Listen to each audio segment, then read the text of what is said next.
Ja, Tag zusammen und herzlich willkommen zur Spieltagspressekonferenz von 2 Köln. Ja, hallo Leute, und das am 27. Spieltag der Bundesliga. Und der FCE trifft auf die Truppe von Borussia Mönchengladbach.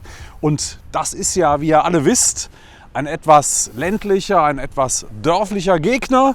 Und deswegen sind wir zur PK diesmal auch wieder etwas weiter rausgefahren in die ländliche Gegend hier, direkt an der Pulheimer Lache, hier am Pulheimer Bach, ein tolles Naturschutzgebiet. Und spätestens, wenn ihr jetzt im Hintergrund auch noch diese Tiere da rumlaufen seht, dann wisst ihr, gegen wen es geht. Und das ist das Derby gegen Mönchengladbach. Ja, das sind natürlich da hinten schöne Pätzlück, ne? Das ist was anderes. Ne? Auf unserem Shirt steht es weniger freundlich, nämlich da steht lahme Fohlen. Überholen! Ja! Dich überholen wir auch noch. 2 Kölsch. Auf 3 Punkte gegen Gladbach. Prösterchen, Leute. Zum Wohl.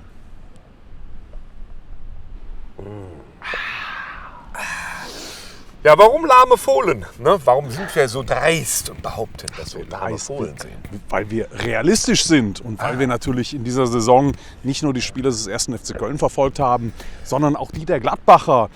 Und man muss ja sagen, da kommt, wie ich finde, eine der schwächsten Mannschaften der Liga nach Köln. Mittlerweile auch den Trainer ja gewechselt mit Polanski, der seinerseits auch sehr unter Druck steht, genauso wie sein Vorgänger Seoane. Also in Gladbach läuft es eigentlich vom ersten Spieltag an richtig schlecht, trotz dessen, dass sie einfach 3 Punkte vor uns stehen, weil sie am Ende dann doch die besseren Ergebnisse eingespielt haben. Aber genau das wollen wir ja ändern. Das wollen wir ändern. Ne? Wir sind ja bislang sozusagen Schönheitskönige. Ne? Also alle attestieren uns, dass wir immer einen ordentlichen Fußball spielen. Und so habe ich es auch empfunden. Wir dürfen uns natürlich auf diese Art und Weise jetzt nicht das Ganze schön schaukeln und sagen, no, das ist aber alles ganz super. Nein. Sondern wir müssen jetzt wirklich mal punkten und nachlegen. Aber ich sehe dafür eigentlich das Bett gemacht. Wir haben immer ganz gut gespielt, auch gegen den HSV wieder ganz gut gespielt. Und wenn wir jetzt am Tempo ein bisschen ziehen und die Aktionen ein bisschen schneller machen, die guten, die wir haben, und aber ein bisschen mehr Variation reinbringen, dann kann das ein richtig geiles Spiel werden, das uns nicht enttäuscht. Ja, und es reicht ja ein einziges Tor. Also ein 1:0-Sieg und wir stehen vor Gladbach, machen einen Sprung in der Tabelle. Und die Welt sieht mit Sicherheit... Hallo Uli. Da dürfen wir mal grüßen und da ist auch jemand wirklich. Ne? Da war jetzt ausnahmsweise wirklich mal jemand, ganz genau. Nein, also ein 1:0 ein 1:0 reicht. Und wenn ich mir das letzte Spiel auch angeschaut habe, der Gladbacher gegen St. Pauli zu Hause, dieses 2:0, also es war mit Hängen und Würgen klar, St. Pauli war wirklich auch sehr, sehr schwach. Und es hat einen Sonntagsschuss gegeben. Honorar macht dann das 2:0. Und apropos Honorar, das sind Spieler, vor denen habe ich also erstens keine Angst. Und zweitens, es sind für mich auch nicht mehr diese Spieler, die Gladbach früher hatte, sowas wie Peter Winhoff oder Arie van Lent oder solche Leute, wo man also wirklich Schiss in der Butz hatte. Die haben immer gegen uns getroffen. Und das, was Gladbach da jetzt im Angebot hat, hier mit Tabakovic, und der hat schon ganz schön oft getroffen, auch wenn das irgendwie... Ja. So, und man schon sagen. Ich aber glaube, du hast recht, ich weiß, was du meinst. Ich glaube, dass wir diese Gladbacher, die müssen wir weder stark reden, noch müssen wir großartig Angst vor denen haben. Wir müssen zusehen, dass wir genauso konsequent spielen wie in den letzten Spielen auch und endlich versuchen, wieder mehr Torchancen zu kreieren und die Dinger reinzumachen. Und ich bin da sehr guter Dinge. Ja, und ehrlicherweise, es ist jetzt statistisch gesehen auch mal an der Zeit, dass der VAR mal aus Versehen was in unsere Richtung macht oder also, dass wir mal ein bisschen Verbandsrückenwind kriegen, denn das ist ja nun wirklich, geht auf keine Kuhhaut mehr, wie oft wir da dämliche Entscheidungen gegen uns haben und ich weiß nicht mal, das kann man alles argumentieren und wir werden auch den Teufel tun, hier zu sagen, wir seien irgendwie verfolgt. Das brauchen wir auch nicht gegen Gladbach. Also völliger ganz Blödsinn, wir müssen werden auch Gladbach selber gucken. Ja, aber schön wäre so ein bisschen Spielglück, da wäre ich jetzt nicht undankbar, muss ich sagen. Es könnte schon dazukommen, dass mal irgend so ein abgefälschter Ball wieder kommt oder so. Ne? Ja. Früh und dann können wir ein paar drauflegen. Ja, ich würde wirklich nur jedem empfehlen, angefangen bei den eigenen Spielern und auch bei den Verantwortlichen, sich nicht durch Dinge von außen beeinflussen zu lassen, egal ob es jetzt auch diese Pressemeldungen, wenn ich das lese, mit Said El-Mala und er hat angeblich sich mit Brighton einig, alles völliger Quatsch, das ist Bild-Zeitungs Armutsniveau, was natürlich dazu dienen soll, dass man Clickbait-mäßig... Was ist denn hier los heute? Ja, die Leute verrückt macht. Ja. Und das gelingt mit vielen Fans auch, die das jetzt rauf und runter diskutieren. Wir haben überhaupt kein Problem vor diesem Derby. Wenn überhaupt, hat Gladbach ein Problem. Denn Rocco Reitz-Figur hat sich nicht nur geeinigt mit Leipzig, sondern das Ding ist ja nun auch fix und er hat das auch kommuniziert. Und das finde ich durchaus eine interessante Personalie. Es ist Kapitän von Borussia Mönchengladbach. Ein Kind der Nordkurve, wie man immer so schön sagt. Und wenn ich im Gladbach-Forum gelesen habe, was ich ja regelmäßig immer mache, und da zerreißen sich die Leute auch kräftig das Mäulchen und fordern nicht nur, dass Rocco Reitz die Kapitänsbinde bitte noch vor dem Derby abzugeben hat, sondern bis hin dazu, dass er gar nicht spielen soll. Also ich bin sehr gespannt und da ist unser El-Mala-Problemchen, ehrlich gesagt, ein Fliegenschiss dagegen. Das ist auch gar kein Problem. Ist ja gar kein. Also ich sehe da gar kein Problem, sondern es ist ja eigentlich eine wunderbare Geschichte.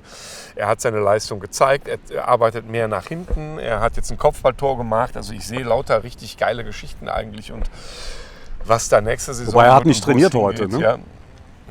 Gut, also der muss ja auch nicht trainieren, der der macht ja trotzdem seine Türchen. Ne?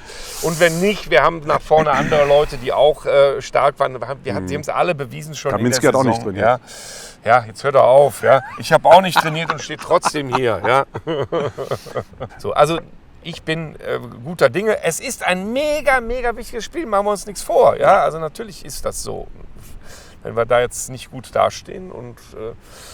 dann haben wir als erstmal die Kiste, die brennt dann lichterloh. Aber am Ende ist dann immer noch nichts. Ne? Also wir müssen an die eigene Kraft glauben. Das tun und wir. Wir tun das ja eh. Und das hat für mich auch nichts damit zu tun, ob jetzt einer ausfällt, einer nicht ausfällt. Ich glaube, dass wir unterm Strich die deutlich bessere, kreativere Mannschaft sind als Borussia Mönchengladbach. Und für mich steht und fällt das Ganze auch mit dem Verhalten der Zuschauer und auch an der Stelle nochmal der Appell wirklich an jeden FC-Fan, seid bitte geduldig, nicht zu früh unruhig werden. Nichts ist größer als der Verein, auch nicht die Ablehnung oder die Antipathie gegen den eigenen Trainer oder gegen wen auch immer. Wir müssen dieses super, super, super wichtige Spiel gewinnen. Und das funktioniert nur, wenn wir alle zusammen an einem Strang ziehen und dann werden wir die Gladbacher überholen. Da steht's. so einfach. Und dann sehen die aus wie ganz, ganz, ganz lahme Fohlen. Ne? Und das bedeutet, wir schnell, die lahm. Was soll da noch schief gehen? Ja. Eine nicht so schöne Nachricht haben wir vorab. Also wir stehen hier traurig, weil bei uns endet eine Partnerschaft. Die Kollegen von Shirty, mit denen wir gemeinsam die Shirts immer gemacht haben, die schließen den Standort in Köln und sind deswegen für uns leider nicht mehr da. Das ist mega, mega, mega schade, weil das auch einfach unfassbar nette Leute sind. Ein geiles Team, immer sehr, sehr flott dabei. Wir konnten auch zum Teil wirklich am gleichen Tag noch sagen, geht's heute noch? Und wir haben das Motto gerade erst erfunden. Ja. Hat geklappt. Also ein Riesenverlust für uns, muss ich sagen. Und ich hoffe, ihr werdet alle happy im neuen Standort oder wo immer. Es steht ein guter Weg vor euch. Wir wünschen euch jedenfalls wirklich nur das Beste. Und sagen ganz herzlich Dankeschön für all die Shirts, die es in den letzten Monaten und Jahren gegeben hat, für diese tolle Zusammenarbeit. Wir werden uns natürlich wiedersehen, alleine im Ringströßchen, wo die Jungs ja auch nach den Spielen häufig zu sehen sind. Und ich hoffe wirklich, dass es bei euch businessmäßig auch vernünftig weitergeht, dass ihr einen Anschluss findet, dass ihr da gut rauskommt aus dieser Nummer, so unangenehm das auch sein mag, aber so wie ich euch einschätze, werdet ihr da stärker zurückkommen und gestärkt daraus hervorgehen. Und deswegen nochmal ganz herzlichen Dank. Dankeschön auf 50 Jahre Shirty, so wird das gehen. Genau. Ne?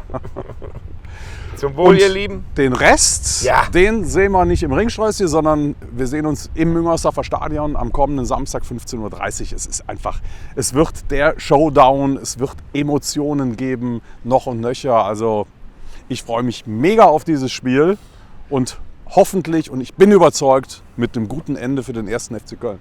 Ja, und für alle, die von der Hörfraktion bei Spotify und so weiter unterwegs sind und das nicht mitbekommen haben, wir gehen hier wirklich ich möchte nicht sagen Arsch der Welt, aber wir stehen hier quasi vor der Wiese und sind noch nie so oft gegrüßt worden während des Drehs, wie hier so völlig entlegen in der Wildnis. Das alleine ist schon lustig und ein gutes Zeichen. Das wird also stehen hier echt wunderbar. am Arsch der Welt, im Hintergrund jede Menge Pferde, die da rumgrasen. Andauernd kommen Leute vorbei, die ihre Hunde spazieren führen. Da sind die nächsten schon. Also, ich glaube, unsere Sturmfrisuren tun ihren Rest dann dazu, dass es eine der chaotischsten PKs gewesen ist, die wir je gemacht haben. Aber es hat Spaß gemacht. Wir sehen ihn übrigens auch nicht, weil die Sonne scheint. Wir sehen ja nichts. Derartig in die Maske, das kann keiner sagen. Ne? Also, habt's gut und wir machen 3 Punkte und danach geht sowieso alles bergauf. Bis Samstag, Leute. Ciao. Ciao.